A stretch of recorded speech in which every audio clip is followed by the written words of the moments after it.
The 1980s produced a specific breed of thriller that Hollywood has mostly abandoned. They were adult-oriented noirs, built around dangerous attraction, where the sex was inseparable from the suspense, and nobody walked away without consequences.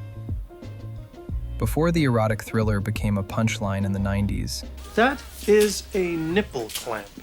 these movies took real creative risks with A-list talent and studio backing, and most of them are still watchable today. Fatal Attraction became a cultural phenomenon that launched 1,000 nervous conversations between unfaithful spouses. Michael Douglas plays a married Manhattan lawyer who has a weekend affair with Glenn Close while his wife is out of town. When he tries to end it, she refuses to let go. Showing up at my appointment! What am I supposed to do? You won't answer my calls. You changed your number. I mean, I'm not going to be ignored, Dan. And her obsession escalates from desperate to genuinely maniacal.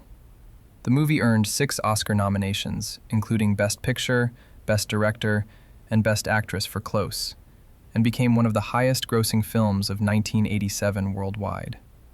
The production became notorious for its ending, which was completely reshot after test audiences rejected the original conclusion. Close fought the change for weeks, calling it a betrayal of her character, but director Adrian Lyne found a way to make the new finale work.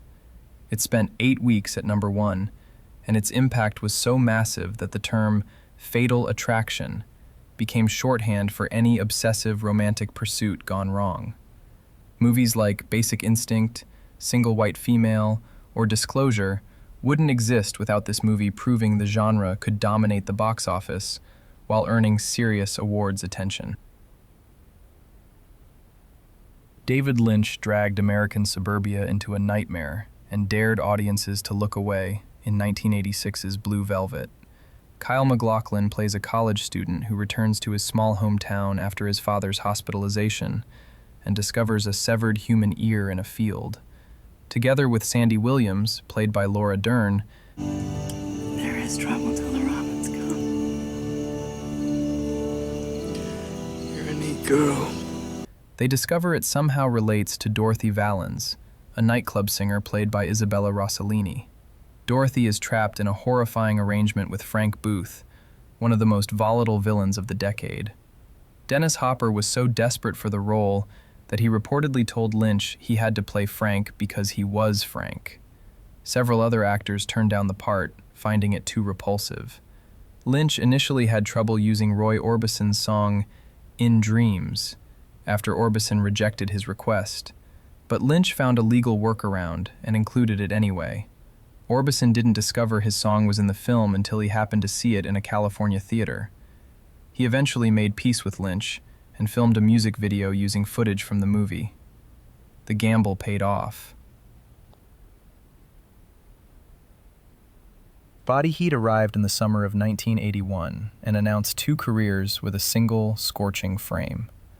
Lawrence Kasdan, fresh off writing The Empire Strikes Back and Raiders of the Lost Ark, made his directorial debut with a Florida noir that didn't just echo Double Indemnity, but updated it for an audience ready for something more explicit.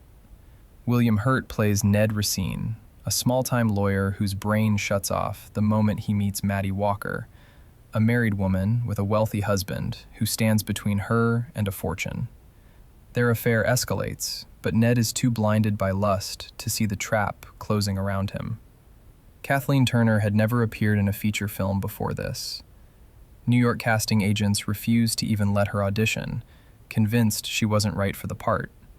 But when she finally got in front of Kasdan, she let her naturally frizzy hair go wild and wore a black dress she thought made her look dangerous, and the chemistry test with Hurt sealed it.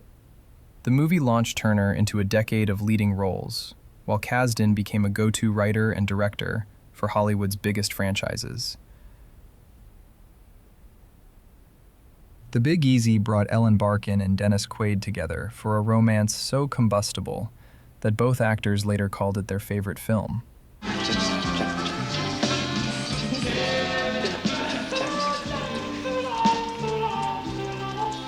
Quaid plays a New Orleans homicide detective whose casual relationship with corruption gets complicated when Barkin's straight-laced district attorney shows up to investigate him. They despise each other at first, and end up in one of the steamiest scenes of the decade shortly after. Director Jim McBride shot entirely on location, using authentic New Orleans landmarks like Tipitina's and Antoine's, while the producers filled the soundtrack with Cajun and R&B. An uncredited David Byrne helped McBride locate local musicians for the score. JFK conspiracy theorist Jim Garrison, the actual New Orleans district attorney, makes a cameo as a judge. The film premiered at Sundance before finding distribution, and eventually earned Roger Ebert's praise as one of the richest American films of the year. Quaid and Barkin had such obvious chemistry that it's almost distracting from the murder mystery, which is probably the point. Against All Odds took the bones of the 1947 classic out of the past and rebuilt them in Reagan-era Los Angeles. Taylor Hackford directed this loose remake with Jeff Bridges as a washed-up football player hired by a shady nightclub owner to track down his girlfriend who fled to Mexico. When Bridges finds her, played by Rachel Ward, the job becomes something far more complicated. The production became the first film ever granted permission to shoot at the Chichen Itza ruins, and the locations gave the romance a sun-drenched fever dream quality. In a nod to film history, Jane Greer from the original Out of the Past appears here as Ward's mother, and there's a strange footnote. Greer had actually held the infant Jeff Bridges in a 1951 film called The Company She Keeps.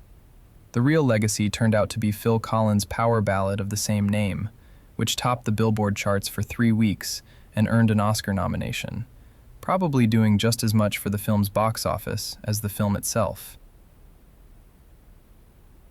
2 years before Fatal Attraction made her a household name, Glenn Close proved in Jagged Edge that she could play more than virtuous women. She plays a defense attorney who takes on Jeff Bridges as a client accused of brutally murdering his wealthy wife. The case seems winnable until Close finds herself tangled up with the man she's defending, unable to tell if she's mixed up with an innocent victim or a calculated killer. Joe Esterhaas wrote the script, which Columbia originally wanted to end happily. The movie grossed over $40 million on a $15 million budget, making it a decent commercial success, while Robert Loggia earned an Oscar nomination for his supporting role as Close's foul-mouthed investigator. Director Richard Marquand, who directed Return of the Jedi in 1983, died just 2 years later after Jagged Edge at the age of 49, making this one of his final completed films.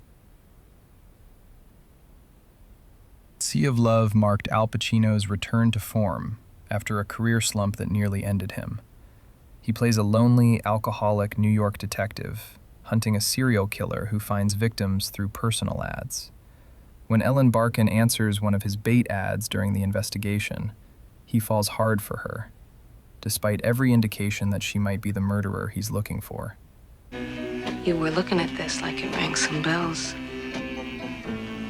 The movie was a big comeback for Pacino, who spent the last 4 years on a hiatus from films after the disaster of 1985's Revolution. The chemistry between Pacino and Barkin crackles through every scene, though Ebert drew a direct comparison to Glenn Close's dilemma in Jagged Edge. The film earned over $100 million worldwide, and reminded Hollywood that Pacino, at 49, could still carry a thriller. Director Harold Becker shot on location in New York, and the gritty authenticity matched Pacino's weathered, hungover energy perfectly. For Barkin, it was her second erotic thriller hit of the decade, after The Big Easy, cementing her as the genre's most reliable leading lady. Dead Ringers is a movie that let Jeremy Irons give one of the decade's most astonishing performances, twice in the same frame. He plays identical twin gynecologists in Toronto, whose symbiotic relationship begins to fracture when one of them falls for a patient. Their shared life, shared practice, and shared women can't survive the intrusion of genuine feeling, and both spiral into drug addiction and psychological collapse. David Cronenberg based the film loosely on the real-life Marcus twins, gynecologists who died together under mysterious circumstances in 1975. The original title was simply Twins, until Ivan Reitman paid to have it changed to avoid confusion with his upcoming comedy. The twinning effects required a custom motion control camera system that allowed Irons to perform opposite himself with seamless precision. Producer Dino De Laurentiis nearly pulled funding before the shoot began, and the completed film grossed only $8 million domestically. But when Irons won the Oscar 2 years later for Reversal of Fortune, he thanked Cronenberg in his acceptance speech. The Academy may have missed its chance, but Irons knew which performance still deserved recognition.